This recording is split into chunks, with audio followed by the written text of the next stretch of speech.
Hey, hello, beautiful peeps.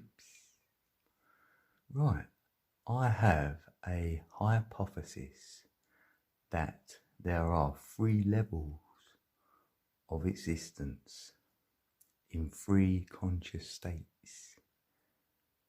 So, therefore, it will determine the state of consciousness we are in, to which level of this existence we are in. If you look at our brain, we will see we have three brains within one. This is where I'm seeing the levels. So we have a monkey brain, a reptilian brain, and a bird brain. So they're your three levels of existence.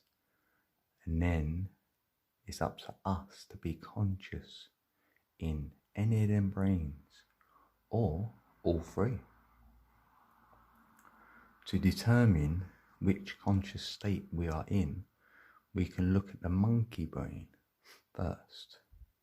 The monkey brain will be somebody or a person who likes to follow others and maybe copy, like to be told, really, and not a very deep thinker. You know, um, you know, happy with life. Easy to please. Not. I'm not saying if you're in your monkey brain, you can't be smart. You can be smart. You can go to university. You can have a career in anything. It's just like I would say you conform to most things. Maybe nothing really bothers that sort of person. You know, you don't ask too many questions because you're happy with what you research and find to be true. You know, you won't question too many things. That's what I feel a type of person is when they're in their monkey brain. They're easily pleased. So now let's move into the reptilian brain. And the reptilian brain will ask questions. We'll second guess things. We'll see things differently than you would do if you was in your monkey brain. You're more alert now, I would say, in a reptilian brain. You will see more, hear more, subconsciously as well as consciously. Because I would say the monkey brain's more habitual than the reptilian brain. The reptilian brain wants to go against the grain, if you will. We'll look at the alternatives. We'll look at another way of doing it. So really, like, you could argue you could be more intelligent. You might get your pieces of brilliance when you're in that part of your brain, even if you was working for yourself and you created something extra great that day or whatever. Maybe we're in our reptilian brain. It's more creative space from there, where anything goes, really, but you want to examine it more. That's what I would say. It's more like, that's why you can see more. You can pinpoint things and not be easily tricked. Then I would say we've got our bird brain, and a bird brain would be like an airhead. And in today's world, a bird brain, an airhead, is seen as negative. I see that as a positive. If we look into ancient Egypt, you will see Thoth. He was the scribe, and Thoth is like your thoughts, what you have in your mind. And Thoth was the scribe, meaning he's creating and writing his own thoughts. He's being the cause of them thoughts in his mind, and he's wearing a bird brain, if you will. He has a body and a head of a bird. Some say that was real. I say that's a metaphor for a bird brain, meaning now you are writing your own script.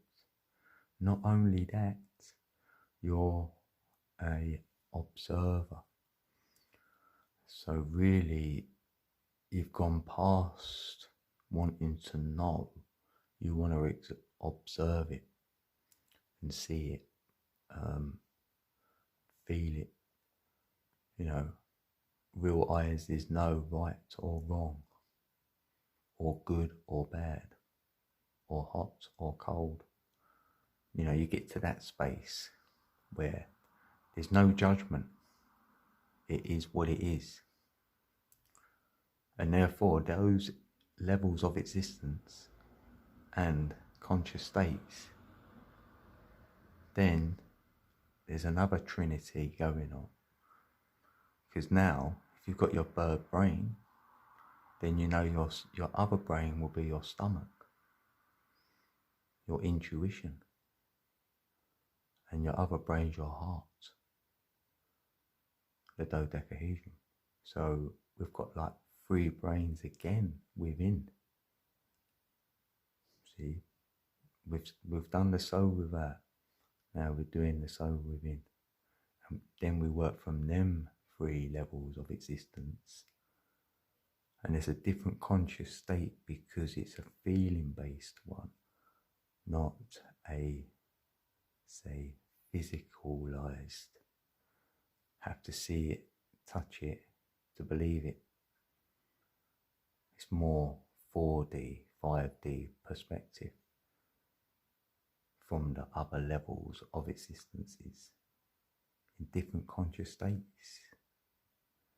So really, this video was about a hypothesis of that, of the 3 levels of existences which are in play. And for me, to add to this as well, there's a lot of things that will exist, but they will not be in this existence. You know, they will exist outside of this existence.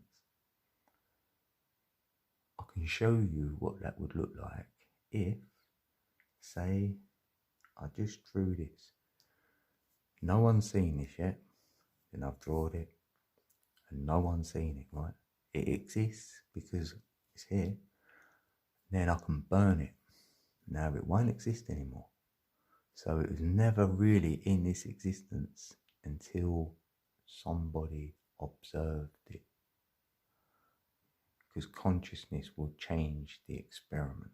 Hence, your state you're in will determine the experiment or experience we are having.